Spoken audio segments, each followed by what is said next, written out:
Hello student. तो देखिए हम लोग यहाँ तक पढ़ चुके थे, अब आगे पढ़ते हैं हम लोग। ठीक है, अब यहाँ पे क्या है, क्लासिफिकेशन ऑफ माइक्रोब्स। तो जो माइक्रोब्स होते हैं, जो माइक्रो ऑर्गेनिज्म होते हैं ना, ये नंबर्स में बहुत ज़्यादा होते हैं, तो इनका अलग से एक यहाँ पे क्लासिफाइड किया गया है। यहाँ पे आप चार्ट दे सकते हो सामने।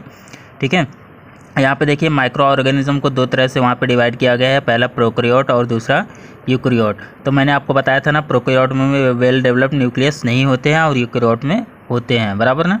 तो जो प्रोकैरियोटिक है उसमें क्या आते हैं, बैक्टीरिया, और जो यूकैरियोटिक है उसमें क्या क्या आते हैं, यहाँ पे देखिए प्रोटिस्टा, फंगी और एल्गी। ठीक है, यहाँ पे बाजू में साइड उसका साइज़ दिया है, क्या क्या उसका साइज़ होते हैं। पहला है माइक्रोमीटर और दूसरा नैनोमीटर। सिर्फ यही इतना याद रखो, बस ज़्यादा नहीं। ठीक है, तो समझ गए। अगर ये चार्ट आप ध्यान में रखोगे तो आने वाले जो भी क्वेश्चंस रहेंगे माइक्रो ऑर्गेनिज्म से रिलेटेड, वहाँ पे आप ये चार्ट वहाँ पे बना सकते हो, बराबर ना। अभी आपको सपोज माइक्रो ऑर्गेनिज्म लिखने बोल दिया, ठीक है, तो वहाँ पे आप ये चार्ट बना सकते हो कि माइक्रो ऑर्गेनिज्म में पहला है प्रोकैरियोट, दूसरा यूकैरियोट, और जो प्रोकैरियोट है उसमें बैक्टीरिया है, और जो यूकैरियोट उसमें क्या है, प्रोटिस्टा, फंगी और एल्गी। समझ में आया? ठीक है, चलो इसमें देखिए पहला जो है वो क्या है, बैक्टीरिया।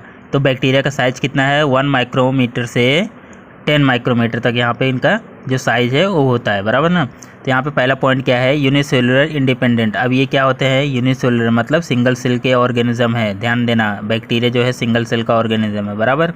ठीक है, और ये जो ऑर्गेनिज्म है ये sometimes many bacteria together form calories. कभी कभी क्या होता है कि बहुत सारे बैक्टीरिया मिलके क्या बनाते हैं कैलोरीज। कैलोरीज जानते हो क्या होता है, एक एनर्जी है। कैलोरी क्या है, एनर्जी है, बराबर। अब यहाँ पे देखो पैरासिटिक ऑर्गेनिज्म। पैरासिटिक मतलब ये किसी और पे डिपेंड रहते हैं, ध्यान देना। ठीक है, ये किसी और पे डिपेंड रहेंगे, पैरासाइट जिसको बोलते हैं हम लोग। ठीक, अब यहाँ पे दूसरा पॉइंट क्या है, यहाँ पे बैक्टीरियल सेल इज़ प्रोकैरियोट। यहाँ पे देखिए बैक्टीरियल जो सेल होते हैं वो क्या होते हैं, प्रोकैरियोट। अभी आपने चार्ट में पढ़ा, बराबर। प्रोकैरियोट में क्या आता है, बैक्टीरिया। तो बैक्टीरिया क्या है, प्रोकैरियोटिक सेल है, बराबर। यहाँ पे देखिए सेल वॉल होता है, यहाँ पे क्या लिखा है, with cell wall but distinct nucleus और सेल ऑर्गेनिज्म आर अब्सेंट। यहाँ पे न्यूक्लियस जो है वो क्या होता है, अब्सेंट होता है, न्यूक्लियस होता नहीं है, बराबर ना। थर्ड पॉइंट देखिए यहाँ पे क्या है, they reproduce by simple binary fusion. यहाँ पे ये जो आगे बढ़ते हैं, यानी इनका जो रिप्रोडक्शन होता है वो किससे होता है, बाइनरी फ्यूज़न। बाइनरी फ्यूज़न मतलब एक ही सेल से यहाँ पे ये मल्टीप्लाई होते जाते हैं, बराबर ना। एक ही ऑर्गेनिज्म, माइक्रो ऑर्गेनिज्म से ये मल्टीप्लाई होते जाएंगे, बराबर। यहाँ पे देखिए फोर्थ क्या है, इन फेवरेबल कंडीशन, उनको अच्छे कंडीशन अगर मिले, बैक्टीरिया ग्रो विगोरसली, बराबर। ये जो बैक्टीरिया है वो सबसे ज़्यादा, बहुत मैक्सिमम स्पीड में ये ग्रोथ होते हैं। कैन डबल देयर अब इन 20 मिनट्स। अभी देखिए यहाँ पे क्या है, and can double their numbers in 20 minutes. ये जो नंबर है मान लो 100 है, ये 20 मिनट्स में 200 हो जाएंगे। समझ गए कैसे हो जाएंगे, बाइनरी फ्यूज़न से। समझ गए आप लोग, ये बैक्टीरिया का ये चारों आपको पॉइंट्स ध्यान में रखना है, ठीक है। चलिए अगला क्या है, प्रोटोजोआ, बराबर। अब यहाँ पे देखिए जो protozoa are found in soil. यहाँ पे ये क्या कहाँ पे मिलते हैं, सॉइल में, फ्रेश वाटर और सी में। और कुछ जो होते हैं वो दूसरे ऑर्गेनिज्म के बॉडी के ऊपर पाए जाते हैं, यानी ये पैथोजेनिक होते हैं। समझ गए, ठीक है। ये पूरा सेंटेंस पढ़ा मैंने, ठीक। अब यहाँ पे देखिए सेकंड आपको पढ़ना है, ठीक है। अगर मेरे पढ़ने के बाद आपको वापस से इसको पढ़ना है, ठीक है।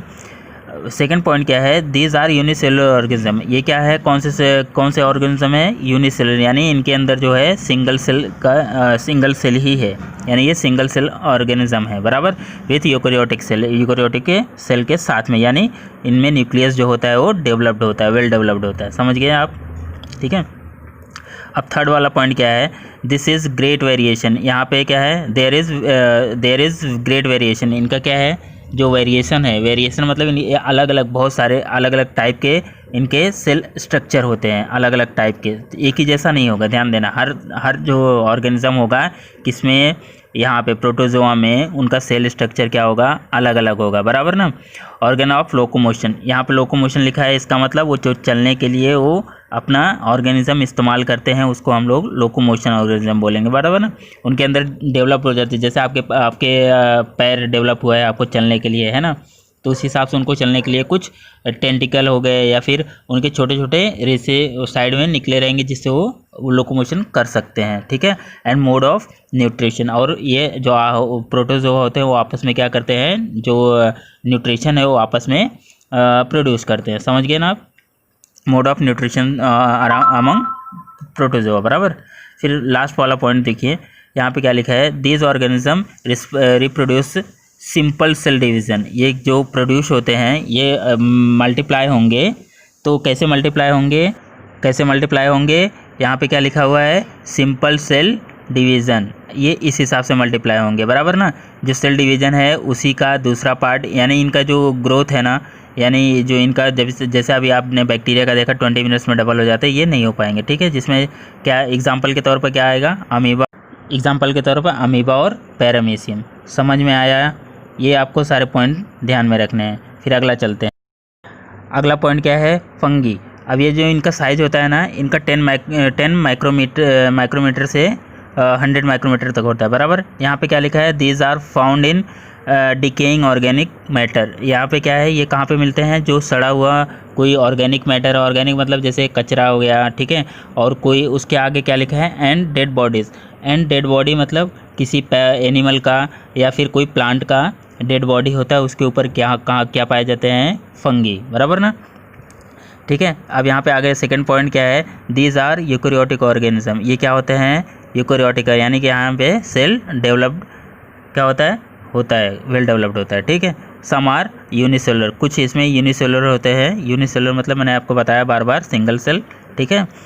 And other are visual with naked eyes, और बहुत सारे जो फंगी होते हैं वो दिखाई देते हैं आंखों से, बराबर ना। मैंने एग्जांपल दिया था आपको अचार वाला, याद है, नहीं याद है तो वापस वो जाके देखना, ठीक है। अब थर्ड है सेप्रोफाइटिक।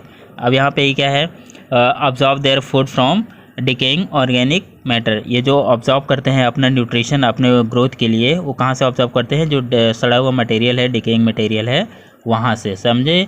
ये दूसरे यानी वो जो सड़ी चीज़ों पे जो उनसे ये न्यूट्रिशन लेते हैं, इसके लिए इनको सेप्रोफाइटिक कहा जाता है, बराबर ना। अब उसके बाद कुछ पॉइंट नंबर 4 देखिए, यहाँ पे क्या लिखा है, दे रिप्रोड्यूस सेक्सुअली एंड एक्सेसुअली, बराबर ना। सेक्सुअली रिप्रोड्यूस करेंगे और एसेक्सुअली रिप्रोड्यूस करेंगे, बाय सेल डिवीजन और बाय बड।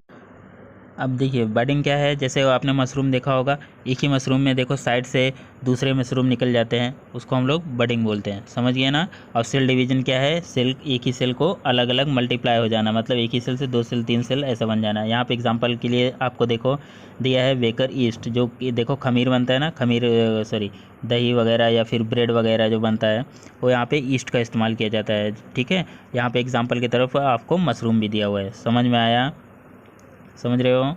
चलो अब अगला पॉइंट देखते हैं हम। चलिए यहाँ पे चौथा क्या है, अलगी। अलगे क्या होता है, आपने देखा होगा जो समुद्र के किनारे जो पत्थर होते हैं उस पर देखेंगे तो आपको कुछ समय के काफ़ी टाइम बीतने के बाद वहाँ पे देखेंगे ना, तो ग्रीन ग्रीन कलर का लेयर वहाँ पे जम जाती है, तो एल्गी होती है, बराबर ना। तो यहाँ पे क्या लिखा है, दे आर एक्वेटिक। ये क्या होते हैं, एक्वेटिक। ये ज़्यादा करके समुद्र में ही पाए जाते हैं, समुद्र में ही पाया जाता है, ठीक है, समुद्र के आसपास किनारे, ठीक है, जहाँ पे पानी आता जाता है, बराबर ना, ठीक है।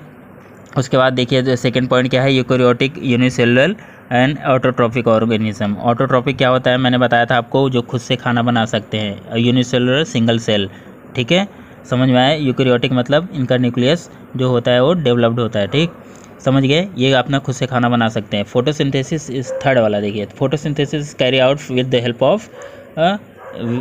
Help of chloroplast. क्लोरोप्लास्ट अभी मैंने बताया था, जिसको हम लोग क्लोरोफिल भी बोलते हैं, और समझ रहे हैं ना, क्लोरोफिल बोलते हैं, बराबर ना।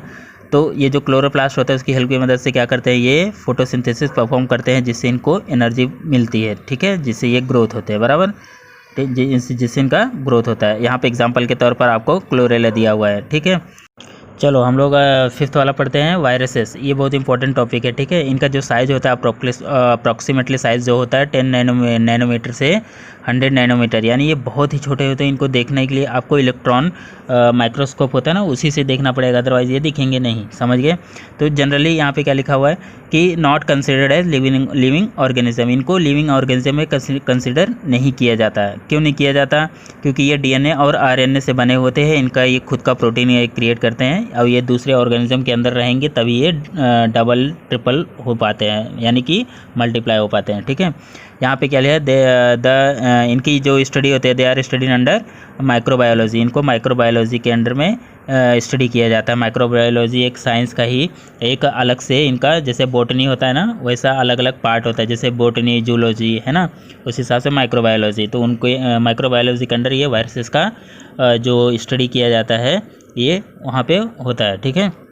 इनकी स्टडी होती है अलग अलग वायरसेस की, ठीक है। तो यहाँ पे जो पहला पॉइंट दिया है, वायरस आर एक्सट्रीमली मिनट मतलब क्या होता है, बहुत ही छोटे, बहुत ही छोटे। दे आर 10 to 100 टाइम्स, यहाँ पे ध्यान से देना, 10 to 100 times smaller than bacteria. जो बैक्टीरिया का जो साइज़ था ना, उससे 10 गुना, यानी 10 to 100 टाइम्स, 10 से 100 गुने तक छोटे होते हैं। ध्यान देना, 10 से 100 गुने तक। कुछ कुछ ऐसे होते हैं जो कि 100 गुने छोटे होते हैं, तो सोच लो कितने छोटे होंगे, बराबर ना, bacteria. And they can be seen only with electro microscope. यहाँ पे सिर्फ आप किससे देख सकते हो, इलेक्ट्रॉन माइक्रोस्कोप से ही देख सकते हो इनको, समझ गए। सेकेंड पॉइंट देखिए, they are found in form of independent particle, यानी ये इंडिपेंडेंट पार्टिकल होते हैं, ये किसी के ऊपर डिपेंड नहीं होते। मैंने आपको अभी बताया, ये खुद का प्रोड्यूस करते हैं प्रोटीन, जिससे ये अलग से अपने हिसाब से सर्वाइव करते हैं यहाँ पे, ठीक है। यहाँ पे क्या लिखा है आगे, viruses long molecule of DNA. यहाँ पे long molecule of DNA, DNA क्या होता है, डीऑक्सीराइबोस न्यूक्लिक एसिड, ये यहाँ पे इसका फुल फॉर्म है, ध्यान में रखना। और उसके बाद आरएनए, और आरएनए क्या है, राइबोन्यूक्लिक एसिड, ठीक है। डीएनए और आरएनए इन दोनों के फॉर्म में ही ये बनेगा बाय अ प्रोटीन कोट। यहाँ पे प्रोटीन का कोटिंग होता है इनके ऊपर, ठीक। अब थर्ड वाला देखिए, प्रोटीन का कोटिंग मतलब समझ रहे हो, उसके ऊपर लेयर होती है प्रोटीन की, ठीक। अब आगे देखिए, एग्जांपल के तौर पर अभी फिलहाल में जो चल रहा है वो कोरोना वायरस, वो इसी के अंडर में आता है, वो भी डीएनए और आरएनए के जो मटेरियल है उसी से बना हुआ है, ठीक है। अब आगे हम लोग पढ़ते हैं कुछ पॉइंट नंबर 3, थर्ड पॉइंट देखिए, ठीक है। यहाँ पे क्या लिखा है, viruses survive only in living plant और एनिमल। यहाँ पे जो वायरसेस है तो कहाँ पे सर्वाइव कर सकते हैं, सिर्फ लिविंग प्लांट या फिर लिविंग एनिमल्स में, समझ गए। और जब एनिमल डेड हो जाएगा तो ये भी जो वायरस है वो भी डेड हो जाएगा, समझ रहे हो। ये डेड हो जाएगा तो क्या प्रोड्यूस होगा, आपने पढ़ा था ना फंगी, वो ठीक है, वो डेड वाले में, वो डेड में आएगा, ये लिविंग में आएगा। ये सिर्फ लिविंग प्लांट और लिविंग एनिमल में ही जो सर्वाइव कर पाएगा, समझ रहे हो। फिर आगे देखो, यहाँ पे प्रोड्यूस देयर ओन प्रोटीन, मैंने आपको बताया था ना अभी, ये खुद का प्रोटीन ये प्रोड्यूस करते हैं with the help of host cell, यानी जो आपके बॉडी में अलग दूसरे टाइप के सेल हैं उसके सेल की हेल्प से, समझ गए ना। और उसके बाद देखो यहाँ पे आगे हम लोग आगे वाला पढ़ते हैं, ठीक है। दे डिस्ट्रॉय होस्ट सेल, यानी कि यहाँ पे ये जो लाइन है इसका मतलब क्या है, आपकी जो बॉडी में दूसरे सेल हैं जो वाइट ब्लड सेल होते हैं उनको डिस्ट्रॉय करना चालू करते हैं। ये आपकी बॉडी को खुद का उस पर ऑर्डर चलाना चाहते हैं, यानी कहने का मतलब ये वहाँ पे आके बस जाना चाहते हैं, आपको तकलीफ़ देना चाहते हैं, आपकी जो एंटीबॉडी है उसको वीक करना चाहते हैं, समझे ना। इसीलिए आपको बीमार पड़ते हो, ठीक है। क्या होते हैं आपके बॉडी में जो दूसरे होस्ट सेल हैं उनकी मदद से ये क्या करते हैं, न्यूमरस रेप्लिका, यानी अपने जैसे बहुत सारे अलग अलग वायरसेस बना देते हैं, यानी अपने जैसे ही बहुत सारे यानी उनका मल्टीप्लिकेशन बहुत तेज़ी से होगा, यानी समझ रहे हो ना। अभी आपके बॉडी में 10 है तो 100 हो जाएंगे, 1000 हो जाएंगे, 1 लाख हो जाएंगे, बहुत फास्ट होते हैं। न्यूमरस यहाँ पे लिखा हुआ है, ध्यान देना, ठीक है। बहुत ज़्यादा अमाउंट में ये अपने जो रेप्लिका हैं वो प्रोड्यूस करते हैं, ठीक है, with the help of host cell, ठीक है। अब यहाँ पे देखिए जो लास्ट वाला पॉइंट क्या लिखा है, viruses cause many diseases to plant और एनिमल। जो प्लांट एंड एनिमल जो दोनों लिविंग थिंग्स है, इनको जो वायरसेस है वो क्या करते हैं, डिसीज़ देते हैं, जिससे वो प्लांट नष्ट हो जाता है और वो एनिमल बीमार पड़ जाता है या फिर नष्ट हो जाता है। समझ गए ना। आपने बहुत सारे प्लांट को देखा होगा, उसकी पत्तियाँ कैसे उसमें जो धब्बे लग जाते हैं धीरे धीरे, तो वायरसेस के वजह से होता है। और एनिमल में क्या है, एनिमल में भी देखो वायरस का इन्फेक्शन होने से क्या होता है, या तो उसकी डेथ हो जाती है या अगर उसको टाइम पे ट्रीटमेंट ना मिले तो। समझ गए ना। तो ये सारे पॉइंट आपको ध्यान में रखने हैं, और ये जो सारे कम से कम आपको 3-3 पॉइंट आपको लिख के मुझे वापस से सेंड करना है। समझ गए। और सारे जो भी इसमें पाँचों है, पाँचों के पाँचों में से आपको 3-3 पॉइंट याद रखने हैं। समझ में आया? ठीक है, ओके।